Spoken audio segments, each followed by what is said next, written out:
Ngayon ay ating ibida ang kwento ng isang lalaking tinalikuran ang lahat para sa babaeng nagbigay ng panandaliang kaligayahan. Nakatayo si James habang pinagmamasdan ang puntod ng kanyang asawa. Di talaga natin alam kung anong mga susunod na mangyayari. Nakakagawa tayo ng mga pagkakamali at halos lahat ng oras natin ay iginugugol natin para maitama ang pagkakamaling ito. Malungkot na bulong ni James sa sarili. 20 taon na ang nakararaan nang magkakilala sina James at Ella. Mahal nila ang isa't isa at inaakalang habang buhay na silang magsasama. Ngunit nang nagpaplano na si James na yayain ang kasal si Ella, ay doon naman niya nakilala si Atasha. Kung si Ella ay mahinhin, mahiyain at tahimik, ay siya namang kabaliktaran ni Atasha. Matapang ito, easy-go-lucky at palaban. Unti-unting nagbago ang isip ni James sa kanyang nararamdaman at makaraan nga ang 1 linggo ay ito na ang kasiping niya sa kama. James, ikaw lang ang lalaking gusto kong makasama. Ikaw lang ang gusto ko. Nangangakit na sabi ni Atasha. Nadala si James sa kanyang emosyon at hindi na nagawa pang bumitaw sa alindog na mayroon si Atasha. Nagawa niyang talikuran ang lahat para sa babaeng inaakalang makakasama niya hanggang kamatayan. Noong una, hindi niya magawang makatulog dahil sa konsensya. Pero sa pagdaan ng mga araw ay unti-unti na rin siyang nasanay sa kanyang bagong buhay. Ngunit sa hindi inaasahan ay gusto naman ni Atasha na sumama sa ibang lalaki.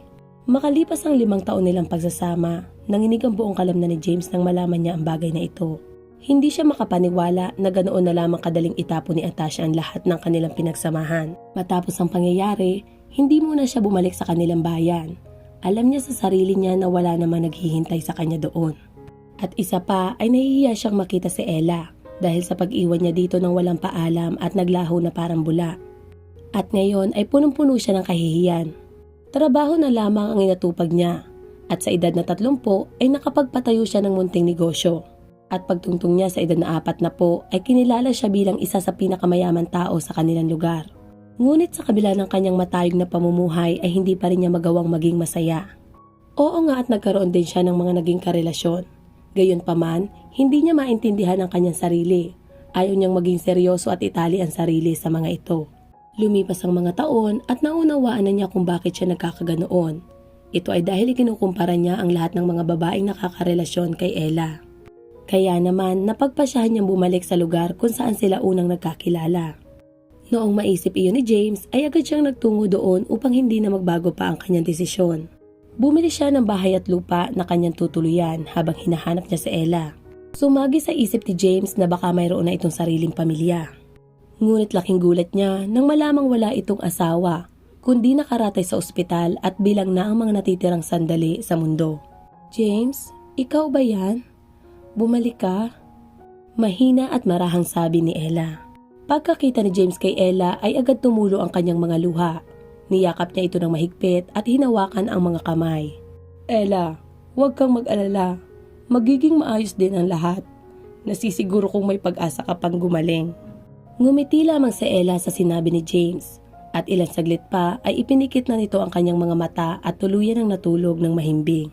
Kinausap ni James ang doktor ng mga oras na yon upang malaman ang tunay nitong kondisyon. Ngunit sinabi ng doktor na wala na silang magagawa pa.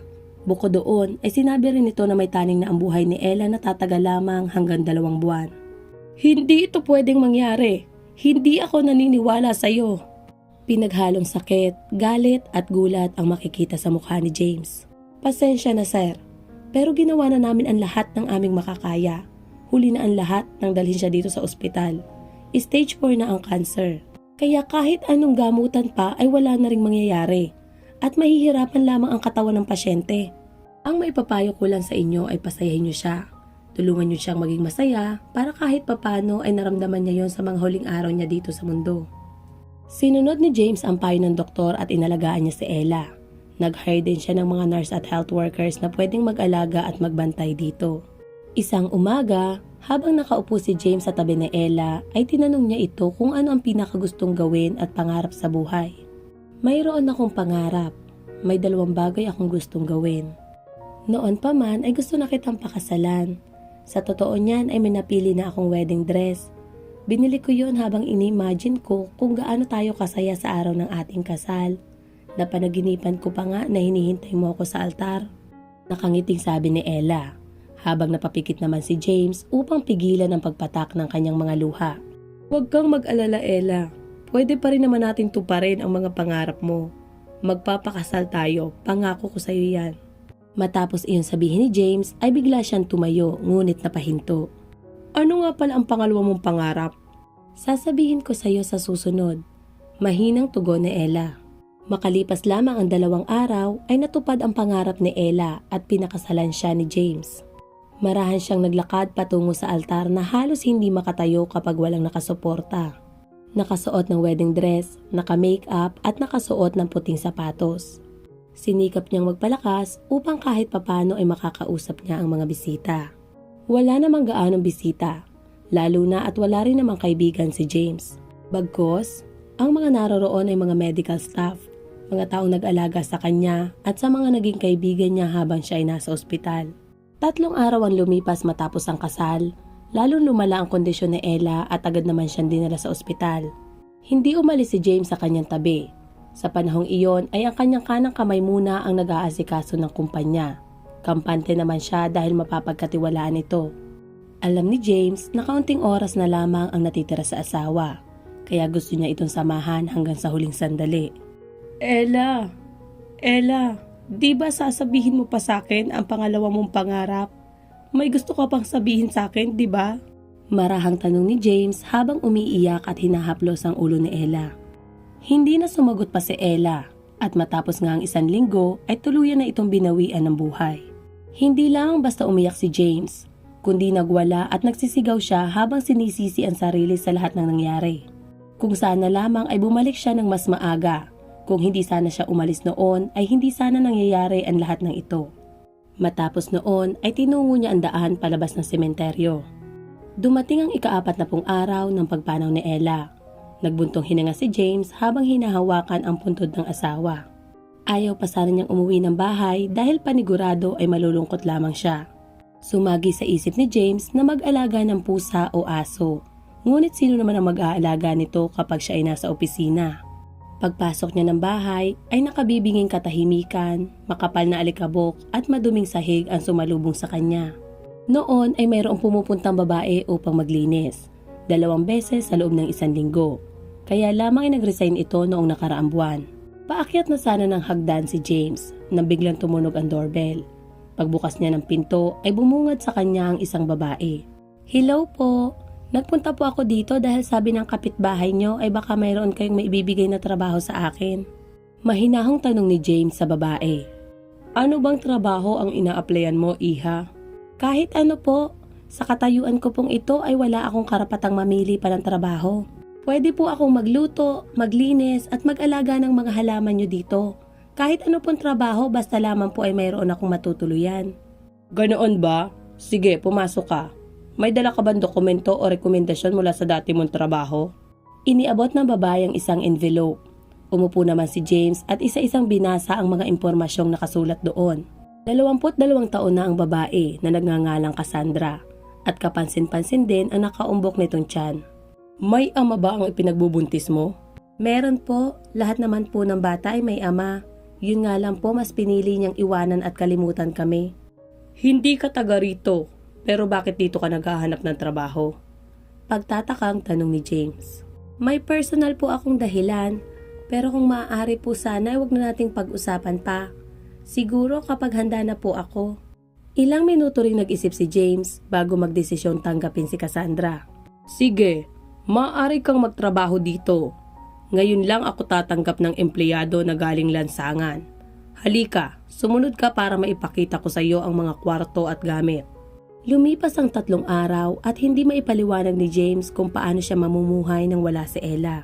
Bukod doon ay napakasarap nitong magluto na para bang lagi siyang kumakain sa mamahaling restaurant.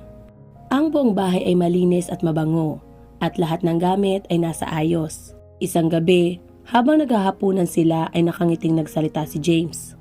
Cassandra, kung palaging ganito kasarap ang luto mo ay siguradong tataba ako. Tumawa naman si Cassandra at sinabing, hindi naman po siguro. Tuwing gabi lang naman po kayo kumakain dito sa bahay.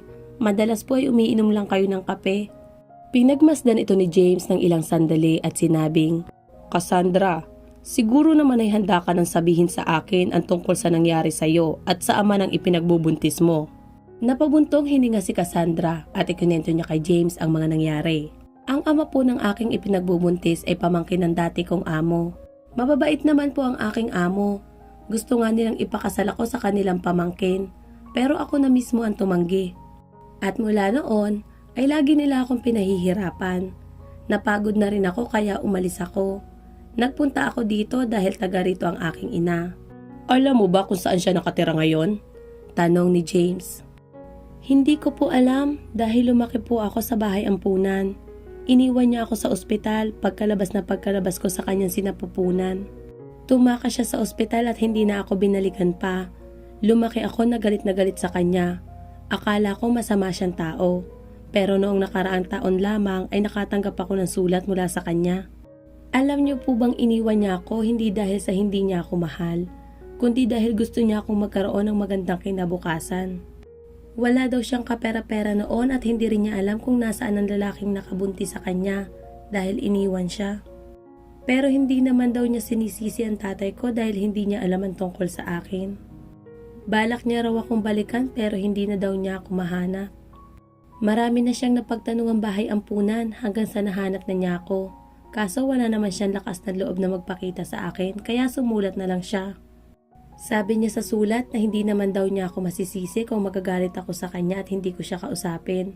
Gusto niya lang malaman ko na ang mga magulang ko ay walang bisyo, hindi umiinom at hindi rin nagsusugal. Ang tatay ko po ay taga dito din, kaso nagpunta siya sa malayong lugar. Naging malupit ang tadhana para sa nanay ko, lalo na dinapuan siya ng malubhang sakit. Sabi niya na sinubukan daw niya lumaban at matatalo niya ang sakit. At hihintayin niya ako hanggang sa muli naming pagkikita. Nang mabasa ko ang sulat, hindi ko alam kung ano ang dapat kong maramdaman. Hindi ko alam kung ano ang magiging reaksyon ko. 3 beses may nag-ampun sa akin, pero lahat sila ibinalik ako sa bahay ampunan. Maliit lang naman ang binibigay ng gobyerno para suportahan kami sa bahay ampunan. Nasanay ako na walang may gusto sa akin o makasama ako kahit ang sarili kong ina. Pero nang mabasa ko ang sulat, ay napaisip ako. 1 taon na ang lumipas at napagpasyahan ko na kilalanin siya, kaya nagpunta ako sa lugar na ito. Gusto ko siyang hanapin at kausapin. Nakinig lamang si James sa mga sandaling iyon. Hindi niya maintindihan ang sarili na para bang may bumabagabag sa kanya. Napagtanto niya na ang kwento ni Cassandra ay kapareho ng nangyari sa kanila ni Ella. Ang pagkakaiba lamang ay wala silang anak. Cassandra, pwede ko bang makita ang sulat ng iyong ina? Nababahalang tanong ni James. Sige po, sandali lamang at kukunin ko sa kwarto. Hindi ito maaari. Imposible. Bulong ni James sa sarili. Ilang saglit lamang at bumalik si Cassandra dala ang isang kapirasong papel. Nanginginig ang mga kamay ni James habang binabasa ang sulat. Nanlaki ang kanyang mga mata dahil parehong-pareho iyon ang sulat ni Ella. May problema po ba? Bakit po parang namumutla kayo? Tanong ni Cassandra. Cassandra, alam ko kung nasaan ang iyong ina. Talaga po? Siguro po bukas ay pwede natin siyang puntahan. Pwede niyo pong sabihin sa kanya na darating tayo para hindi siya mabigla. Hindi na kailangan, Cassandra. Pagsapit ng liwanag ay agad silang pumunta sa sementeryo. Nakatayo sila sa harapan ng isang puntod. Cassandra, ngayon ko lang napagtanto na malaki ang pagkakahawig ninyo ni Ella. Kaya siguro hindi na rin kita nagawa pantanggihan noong una kitang nakita. Umiiyak na sabi ni Cassandra habang nakaluhod sa harap ng puntod. Bakit hindi mo ko hinintay? Cassandra, hinintay ka niya. Lumaban siya hanggang sa abot ng kanyang makakaya. Pero hanggang doon na lang talaga. May gusto akong ipagtapat sa iyo, pero sana huwag kang mabibigla. Ako ang lalaking umiwan sa iyong ina noon. Ako ang ama mo. Nang dahil sa akin ay napilitan siyang iwanan ka. Kung sana lamang ay hindi ko siya iniwan noon, hindi sana tayo magkakahiwalay. Hindi mo sana dadanasin ang lahat ng nangyari sa iyo, ang lahat ng paghihirap mo. Umiiyak na sabi ni James. Hindi po ako galit sa inyo. Alam ko po na mabuti kayong tao. Kahit hindi nyo alam na anak nyo ko ay talagang naging mabuti po kayo sa akin. Napakasaya ko po dahil nakilala ko kayo. Salamat anak. Mahal na mahal ka namin ng nanay mo. Napakabait ng iyong ina. Mahal na mahal ko kayo. Makalipas ang 4 na buwan ay naisilang ni Cassandra ang isang malusog na sanggol na lalaki. Nagpapasalamat naman si James dahil naniniwala siyang binigyan siya ng Diyos ng pagkakataon upang maitama ang kanyang mga pagkakamali. Nagpasalamat siya dahil muli siyang naging masaya. Madalas din niyang binibisita ang puntod ng asawa para magdala ng bulaklak at magkwento ng masasayang pangyayari sa kanilang buhay. Salamat sa pakikinig at sana ay may natutunan tayo sa kwento ng buhay ni James. Kung paano siya nagpadala sa tukso na naging dahilan upang magpatong-patong ang kanyang mga kasalanan. At kung paano siya bumangon muli at naitama ang mga pagkakamali. Ito nga pala ang inyong ineng na nagsasabing, walang maling panahon sa paggawa ng tamang desisyon. At wala ring maling panahon para itama ang mga maling nagawa. Nasa huli ang pagsisisi, ika nga. Pero hindi dapat pagsisisi lang. Dapat may natututunan. Maraming tukso at nandyan lang yan, kaliwat kanan. Pero nasa sa atin na yon kung bibigay ba tayo o hindi. Lahat tayo ay natutukso. Hindi man sa tao pero sa ibang bagay. Lahat tayo ay nagkakamali dahil hindi tayo perpekto. Ngunit hindi pa huli ang lahat at huwag panghinaan ng loob. Dahil lagi nating kasama ang Diyos.